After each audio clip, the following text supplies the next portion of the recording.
Hi all, welcome back our channel. ഇന്നത്തെ നമ്മുടെ recipe garlic butter chicken ആണ് കേട്ടോ. ഇത് വളരെ പെട്ടെന്നും നല്ല ടേസ്റ്റി ആയിട്ടും തയ്യാറാക്കി എടുക്കാൻ പറ്റുന്ന ഗാർലിക് ബട്ടർ ചിക്കൻ എങ്ങനെ ഉണ്ടാക്കാൻ നോക്കിയാലോ.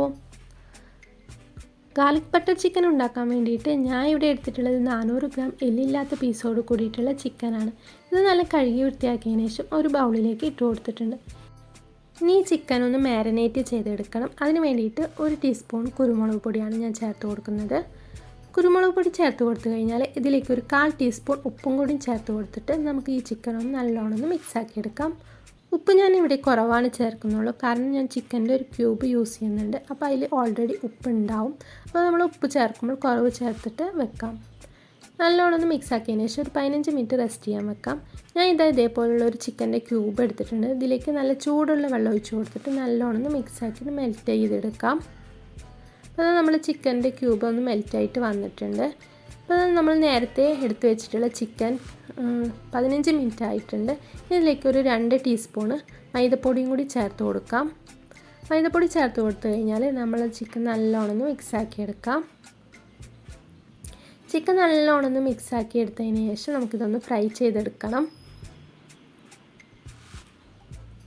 അപ്പോൾ അത് ഇതേപോലെ കിട്ടിയിട്ടുണ്ട്. നമ്മൾ മൈദ ചേർത്ത് കൊടുക്കുമ്പോൾ നമ്മൾ ചിക്കനൊക്കെ ഒന്ന് കട്ട കുത്തും. അത് പേടിക്കേണ്ട ആവശ്യമില്ല. എണ്ണയിലേക്ക് ഇടുമ്പോൾ നമുക്കതൊന്ന് നല്ലോണം ഫ്രൈ ആയിട്ട് കിട്ടും. അപ്പോൾ ഞാനൊരു പാനിലേക്ക് ആവശ്യത്തിനുള്ള ഓയിൽ ഒഴിച്ച് കൊടുത്തതിന് ശേഷം ഓയിൽ നല്ല ചൂടായതിനു ശേഷം നമുക്ക് ചിക്കൻ ഓരോന്നായിട്ട് ഇതേപോലെ ഇട്ട് കൊടുക്കാം. ചിക്കൻ നല്ല കട്ട കുത്തിയിട്ടുണ്ടെങ്കിൽ നിങ്ങൾക്ക് അതേപോലെ വേണമെങ്കിൽ ഇട്ട് കൊടുക്കാം. പിന്നെ ഫ്രൈ ആയിട്ട് വരുമ്പോൾ അത് ഓരോന്നായിട്ട് നിങ്ങൾക്ക് കിട്ടും. അത് ഞാൻ ഇതേപോലെ ഓരോന്നായിട്ട് ഇട്ട് കൊടുത്തിട്ടുണ്ട്. ഇത് തിരിച്ചു മറിച്ചിട്ടിട്ട് നമുക്കൊന്ന് വേവിച്ചെടുക്കാം. അപ്പോൾ നമ്മുടെ ചിക്കനൊക്കെ ഇവിടെ റെഡി ആയിട്ടുണ്ട്. നമുക്കൊന്ന് കോരി മാറ്റാം. ഇനി നമുക്ക് ബാക്കിയുള്ള ചിക്കനും കൂടി ഒന്ന് ഫ്രൈ ചെയ്തെടുക്കണം. അപ്പോൾ ബാക്കിയുള്ള ചിക്കൻ ഞാൻ നേരത്തെ പറഞ്ഞ പോലെ നല്ല കട്ട കുത്തിയിട്ടുണ്ടായിരുന്നു. അപ്പോൾ അത് ഇതിലേക്ക് ഇട്ട് കൊടുക്കുകയാണ്. അത് ഇതേപോലെ ഞാൻ ഇട്ട് കൊടുത്തിട്ട് ഇങ്ങനെ ഒന്ന് നമ്മുടെ കയ്യിൽ വെച്ചിട്ടൊന്ന് മിക്സാക്കിയിട്ട് എടുത്താൽ മതി. തിരിച്ച് കൊടുക്കുമ്പോൾ നമ്മുടെ ചിക്കൻ ഓരോന്നായിട്ട് ഇതേപോലെ കിട്ടും. നല്ലോണം ഫ്രൈ ആയിട്ട് വരുമ്പോൾ നമുക്കതൊന്ന് തിരിച്ചിട്ട് കൊടുക്കും. ഓരോ സൈഡ് തിരിച്ചിട്ട് കൊടുക്കുമ്പോൾ നമുക്കൊന്ന് ഫ്രൈ ആയിട്ട് ഓരോ ഭാഗം കിട്ടും. ഫ്രൈ ആയതിനു ശേഷം നമുക്ക് ചിക്കനെല്ലാം ഒന്ന് കോരി മാറ്റാം. ഇനി അതേ പാനിൽ തന്നെ ഞാൻ ഇവിടെ 2 ടീസ്പൂൺ ബട്ടറാണ് ഒഴിച്ച് കൊടുക്കുന്നത്. ബട്ടർ ഇട്ട് നല്ലോണം മെൽറ്റായിട്ട് വരുന്ന സമയത്ത് ഇതിലേക്ക് ഞാൻ 10 അല്ലി വെളുത്തുള്ളി നല്ല ചെറുതാക്കി കട്ട് ചെയ്തെടുത്തതാണ്. അതും കൂടി ഇതിലേക്ക് ഇട്ട് കൊടുത്തിട്ട് നല്ലോണം മിക്സാക്കി എടുക്കാം. ഗാർലിക്കൊക്കെ ഒന്ന് പച്ചച്ചുവക്ക് മാറിയിട്ടൊന്ന് നല്ലോണം ഫ്രൈ ആയി വന്നതിന് ശേഷം നമുക്കിതിലേക്ക് 1 ടീസ്പൂണ് മൈദപ്പൊടിയാണ് ഞാൻ ചേർത്ത് കൊടുക്കുന്നത്. മൈദപ്പൊടി ചേർത്തിട്ട് നല്ലോണം മിക്സാക്കി ഇതിൻ്റെ പച്ചച്ചുവക്കൊന്ന് മാറിയതിന് ശേഷം നമ്മൾ നേരത്തെ എടുത്ത് വെച്ചിട്ടുള്ള ചിക്കൻ്റെ ക്യൂബിൻ്റെ വാട്ടർ ഉണ്ടല്ലോ, അതും കൂടി ഇതിലേക്ക് ഒഴിച്ചു കൊടുക്കാം.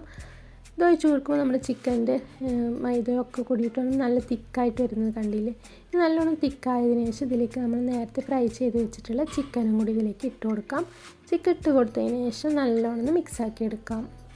ഇതിലേക്ക് ഒരു 2 ടീസ്പൂൺ നല്ല തിളച്ച വെള്ളം കൂടി ഒഴിച്ചിട്ട് നല്ലോണം മിക്സാക്കിയിട്ട് എല്ലാ ഭാഗത്തും നമ്മുടെ മൈദയുടെ മിക്സൊക്കെ ആവാൻ വേണ്ടിയിട്ടൊന്ന് ഇളക്കി കൊടുക്കാം. അതിനുശേഷം ഇതിലേക്ക് ഞാനൊരു ചെറുനാരങ്ങയുടെ നീരാണ് ഒഴിച്ച് കൊടുക്കുന്നത്.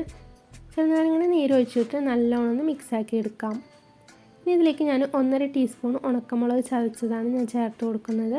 നിങ്ങളുടെ എരിവിനനുസരിച്ച് നിങ്ങൾക്ക് ഉണക്കമുളക് കൂട്ടി എടുക്കാവുന്നതാണ്.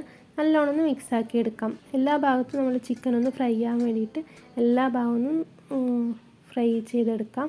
നമ്മൾ ചിക്കൻ ഓൾറെഡി കുക്കായതാണ്. അപ്പോൾ ഒന്നും കൂടി ഒന്ന് ഇതിലൊക്കെ കിടന്നിട്ടൊന്ന് മസാലയൊക്കെ പിടിക്കാൻ വേണ്ടിയിട്ടാണ് ഞാനിങ്ങനെ നല്ലോണം ഇളക്കി കൊടുക്കുന്നത്. ഇനി ഇതിലേക്ക് ലാസ്റ്റായിട്ട് നമുക്ക് ചെറുതായി അരിഞ്ഞിട്ടുള്ള മല്ലിയിലയും കൂടി ചേർത്ത് കൊടുക്കാം. നിങ്ങൾക്ക് വേണമെങ്കിൽ ഒറിഗാനോ ഉണ്ടെങ്കിൽ അതും കൂടി ചേർത്ത് കൊടുക്കാവുന്നതാണ്. അപ്പോൾ മല്ലിയില ചേർത്ത് കൊടുത്തു കഴിഞ്ഞാൽ നല്ലോണം മിക്സാക്കി എടുക്കാം. അപ്പോൾ ഇത്രയേ ഉള്ളൂ നമ്മുടെ ഗാർലിക് ബട്ടർ ചിക്കൻ. വളരെ പെട്ടെന്ന് തന്നെ നമുക്ക് തയ്യാറാക്കി എടുക്കാവുന്നതാണ്. അപ്പോൾ എല്ലാവരും ഇതേപോലെ ഒന്ന് ട്രൈ ചെയ്ത് നോക്കി നോക്കുക. നമുക്ക് ഈസി ആയിട്ട് തയ്യാറാക്കി എടുക്കാൻ പറ്റും. അപ്പോൾ നിങ്ങൾക്ക് ഈ വീഡിയോ ഇഷ്ടപ്പെട്ടാൽ നിങ്ങൾ ഈ വീഡിയോ ലൈക്ക് ചെയ്യാനും ഷെയർ ചെയ്യാനും മറക്കരുത്.